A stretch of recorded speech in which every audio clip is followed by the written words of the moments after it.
পৃথিবীতে কিছু জায়গা আছে যেগুলো আজও রহস্যে ভরা। এর মধ্যে সবচেয়ে আলোচিত একটি জায়গার নাম বারমুডা ট্রায়াঙ্গেল। এই জায়গাটা আটলান্টিক মহাসাগরে অবস্থিত।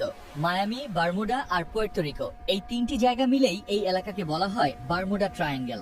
গত কয়েকশো বছরে এই এলাকায় অনেক জাহাজ আর বিমান নিখোঁজ হয়েছে। অনেক ক্ষেত্রেই সেগুলোর কোনো খোঁজ আর পাওয়া যায়নি। সবচেয়ে অবাক করার বিষয় হলো, অনেক সময় কোনো ধ্বংসাবশেষ পর্যন্ত খুঁজে পাওয়া যায়নি। সবকিছু যেন হঠাৎ করেই অদৃশ্য হয়ে গেছে। এ নিয়ে অনেক মত আছে। কেউ বলেন চৌম্বকীয় সমস্যার কারণে এমন হয়, আবার কেউ বলেন আবহাওয়ার হঠাৎ পরিবর্তনের জন্য দায়ী। 1945 সালে আমেরিকার 5টি প্রশিক্ষণ বিমান একসাথে উড়েছিল, কিন্তু তারা আর কখনো ফিরে আসেনি। এই ঘটনাকে বলা হয় ফ্লাইট 19। আজ পর্যন্ত বিজ্ঞান এই সব ঘটনার কোনো নিশ্চিত কারণ খুঁজে বের করতে পারেনি। তাই বারমুডা ট্রায়াঙ্গেল এখনো একটি অমীমাংসিত রহস্য হয়েই আছে। তোমার কি মনে হয়, এটা কি শুধু প্রকৃতির খেলা, নাকি এর পেছনে আছে অন্য কোনো অজানা কারণ?